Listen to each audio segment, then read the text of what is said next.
IPS Rajdeepsinh Nakum કાયદામાં રહેશો તો ફાયદામાં રહેશો એ વાતને કદાચ સમજ્યા નહીં હોય અથવા તો પાવરના મદમાં તેઓ આ વાતને ભૂલી ગયા છે કે કાયદો તોડીએ તો પોલીસના પણ પટ્ટા ઉતરી શકે છે।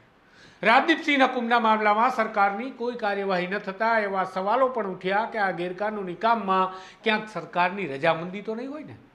ખેર એ જે હોય તે પણ હવે સુરતના સલાબતપુરામાં આરોપીને જાહેરમાં ફટકારી સોશિયલ મીડિયા પર ચમકી ઉઠેલા આઈપીએસ રાજદીપસિંહ નકુમ હાઈકોર્ટની કાર્યવાહીમાં ભેરવાઈ ગયા છે।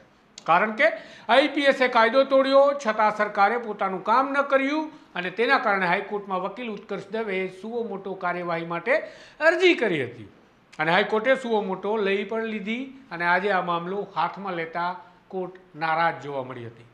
આજે ગુજરાત હાઈકોર્ટના ચીફ જસ્ટિસ સમક્ષ ચાલેલા સુઓ મોટો મામલે શું થયું તેની વિગતે વાત કરીએ આ અહેવાલમાં। નમસ્કાર, હું છું તુષાર બસિયા અને આપ જોઈ રહ્યા છો સ્વમાન।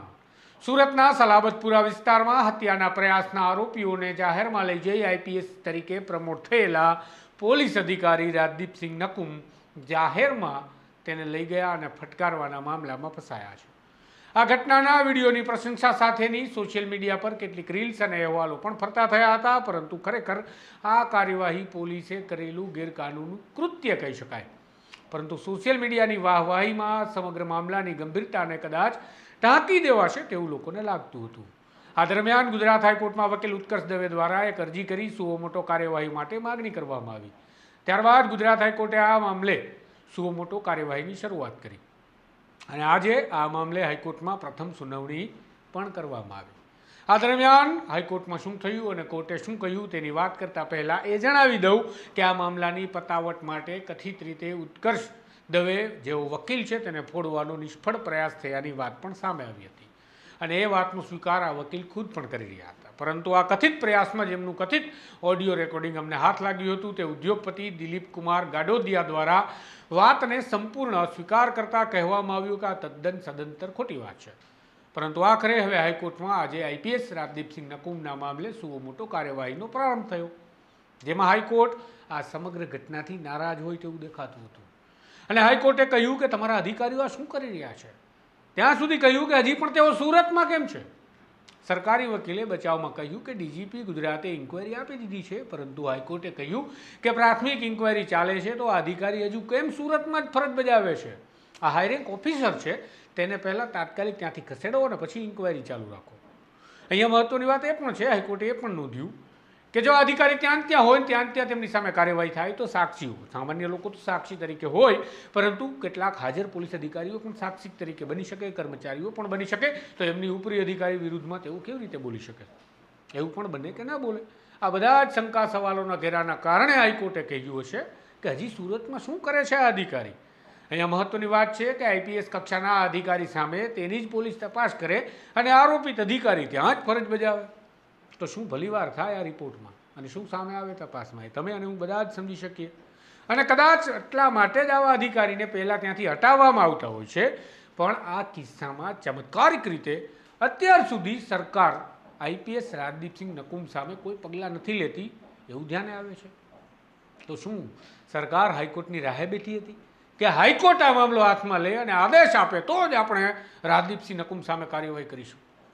સવાલ તો એ પણ થાય છે કે લોકોના મનમાં એવું પણ વિચાર થાય છે કે આ અધિકારી પહેલાં સુરતના વિવાદિત ડિમોલેશનમાં ચમક્યા હતા, મીડિયામાં વિવાદમાં આવ્યા હતા, એક ડિમોલેશન જેને મીડિયાએ ભૂતિયા ડિમોલેશન કહ્યું હતું, પછી સુલાબતપુરા વિસ્તારમાં ગેરકાનૂની રીતે આરોપીને જાહેરમાં ફટકારતા પણ આ જ અધિકારી આઈપીએસ રાજદીપસિંહ નકુમ દેખાય છે, છતાં સરકાર મૌન છે।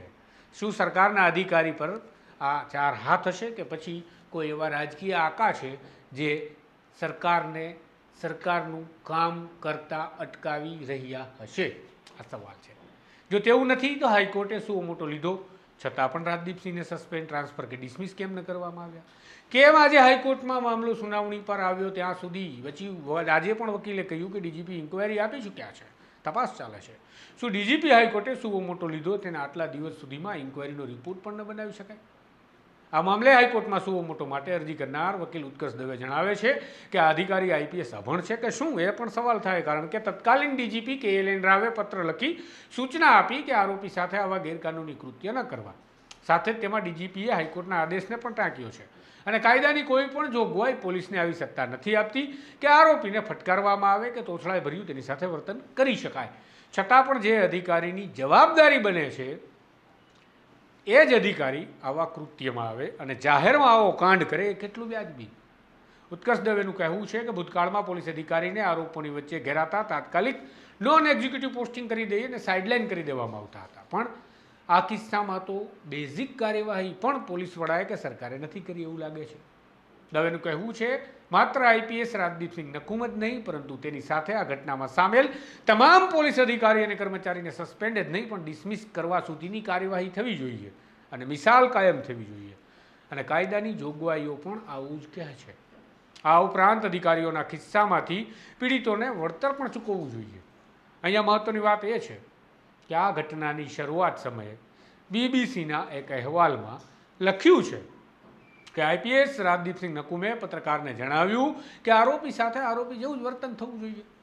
તો હવે તેમના જ શબ્દોમાં આપણે વાત લઈએ કે હવે રાજદીપસિંહ પોતે પણ કાયદાની ભાષામાં આરોપીની ભૂમિકામાં જ કહી શકાય, તો શું તેમની સાથે પણ આવું જાહેરમાં વરઘોડો કાઢવો, જાહેરમાં ફટકારવાનું વર્તન થવું જોઈએ? ના, આપણે કહીએ છીએ એવું ના જ થવું જોઈએ, કેમ કે કાયદો સમાન રીતે લાગુ થાય છે અને કાયદાનું સન્માન થવું જ જોઈએ. પરંતુ રાજદીપસિંહે બીબીસીને આપેલા જવાબ પરથી આપણે તેમની અક્કડ સમજવી કે પછી તેમની પાસે કોઈ જાદુ ચિરાગ છે કે જે તેને ગમે તેવા કાયદા તોડી નાખે છતાં બચાવી શકે તેવી શક્તિ ધરાવે છે એમ સમજવું. હાલ હાઈકોર્ટે કોઈ ઓર્ડર નથી કર્યો. આગામી સુનાવણી 21 ઓગસ્ટના રોજ નિયત કરવામાં આવી છે.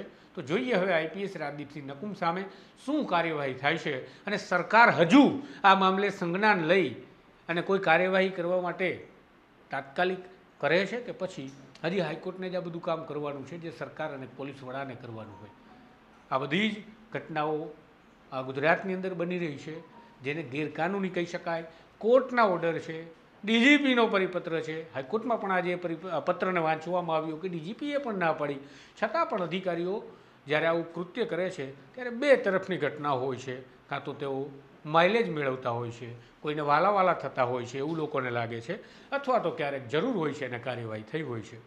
જરૂરની કાર્યવાહીમાં ક્યારેય કોઈ વિરોધના સૂર નથી ઉઠતા, પરંતુ ક્યારેક બિનજરૂરી વહાલા થવા માટે કાર્યવાહી થાય અથવા તો કોઈ માઇલેજ મેળવવાનો પ્રયાસ થાય તો સ્વાભાવિક છે કે રાજ્યનો નાગરિક સમજી જાય છે, અવાજ ઉઠાવે છે અને ન્યાયતંત્ર પણ કાર્યવાહી કરે છે. કારણ કે સૌ કોઈ મૂર્ખ નથી, માટે અધિકારીઓ જેમને હજુ પણ અભરખા હોય આવા માઇલેજ લેવા માટે કાયદાને હાથમાં લેવાના, તો સમજી જજો આ પ્રથમ કિસ્સો નથી. એ વાત ચોક્કસ છે કે કોઈ આઈપીએસ સામેની કદાચ આ પ્રથમ કાર્યવાહી હાઈકોર્ટમાં ચાલી રહી હશે, પરંતુ આવા અનેક કિસ્સાઓ આ દેશ અને રાજ્યમાં ઘટ્યા છે અને ન્યાયતંત્રએ ન્યાય તોડી નાખ્યો છે અને અધિકારીઓ આજે પણ એ ન્યાય તોડાયો તેની સજા ભોગવી રહ્યા છે. તમારું શું કહેવું છે આ મામલે? જવાબ કમેન્ટમાં જરૂરથી આપજો. નમસ્કાર.